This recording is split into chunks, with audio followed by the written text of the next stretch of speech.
Ang dami-daming kabataan ngayon, gustong-gusto ng tumanda, nagmamadali. Para bang maiiwanan sila ng panahon. Ang sarap-sarap kayang maging bata. Mas madami kang nagagawa at kinatutuwaan ka pa ng mga matatanda. Ano nga ba ang ibig sabihin ng ating Panginoon na maging katulad ng isang bata?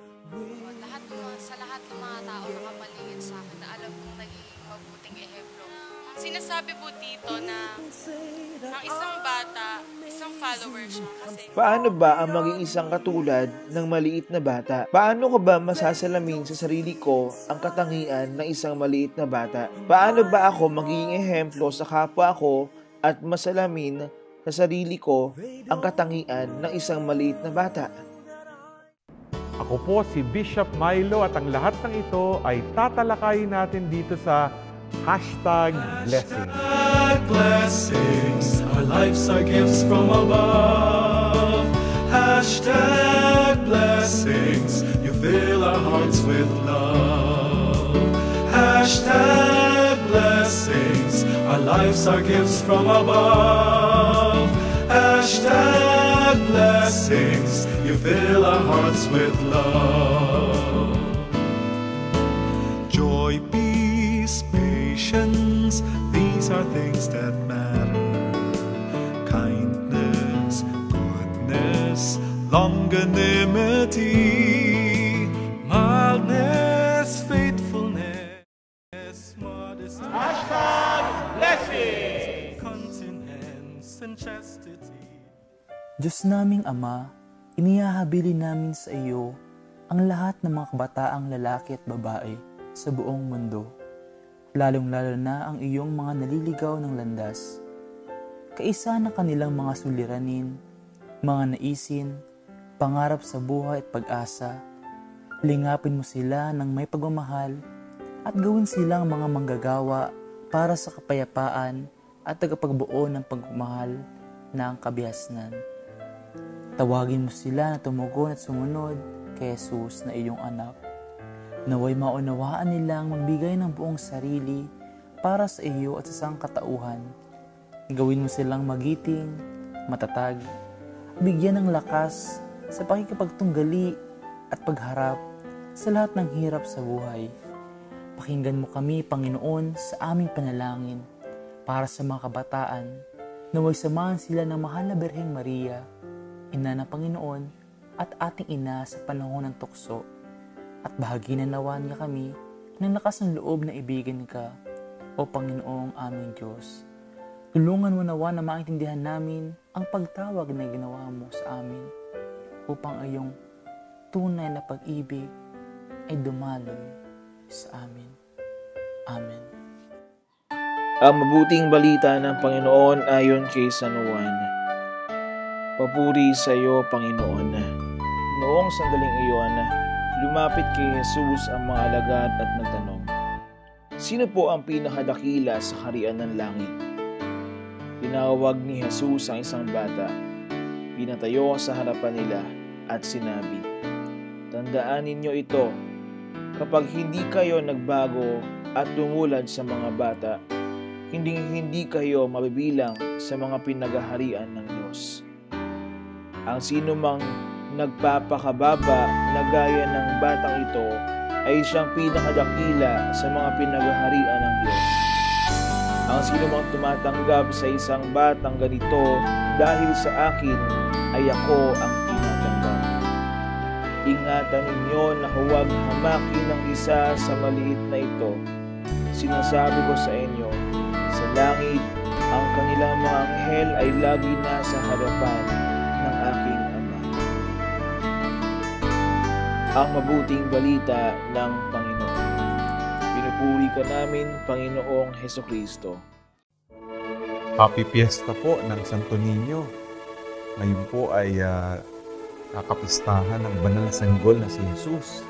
Katangi-tangi po ito para sa atin po sa bayang Pilipinas na ipinagkaloob po ng Roma ang pagdiriwang na ito na napapaloob po sa karaniwang panahon. At alam nyo, sa ating ebanghelyo ngayon, sinabi ni Jesus sa kanyang mga alagad, na ang pinakadakila sa kaharian ng Diyos ay isang bata. Bakit kaya dakila ang isang bata? Talagang mag-iisip ka, no? Sa totoo lang, kung titignan natin, mayroong tatlong katangian ng isang bata na masasabi nating matutularan natin, hindi lamang sa ating buhay, kundi pati na sa ating pagiging Kristiyano. Ano-ano ito? Yung una, ang isang bata ay masiyahin. Masaya ka ba?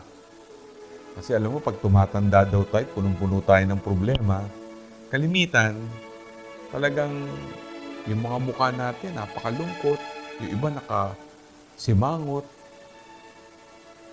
Hamon sa atin ang isang bata na tignan ng buhay ng masaya at ipakita ang disposisyon ng pagiging punong-puno ng galak.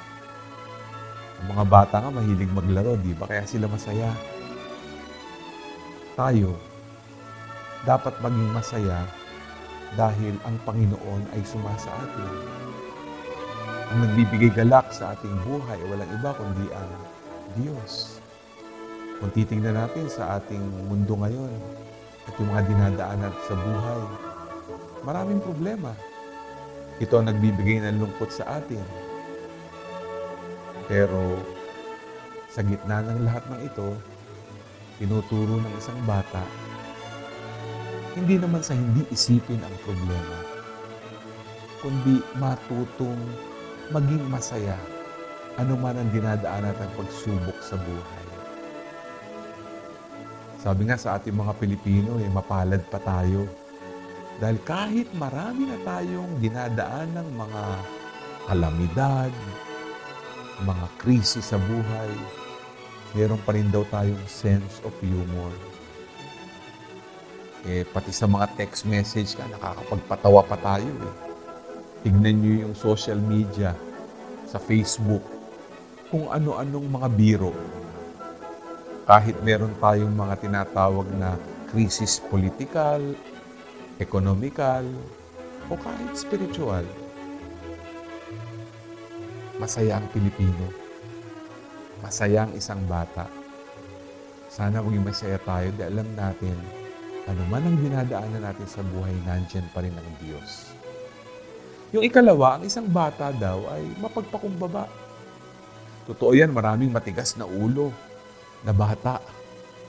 Pero kapag gumawa ng kabalbalan, kapag may naganap na kabalastugan sa kanyang buhay at nahuli siya ng kanyang mga magulang, at siya'y winasto, magpapakumbaba ang isang bata. Importante yon sa atin. Kailangan mapagpakumbaba tayo at aminin din natin ang ating mga pagkukulang, karupukan, lalo ng ating mga kasalanan, hindi ba? Sabi nga, yung isang bata, yuyukuyan, mananahimik, pag sinabi na ng magulang na nagkamali siya, may pag-amin.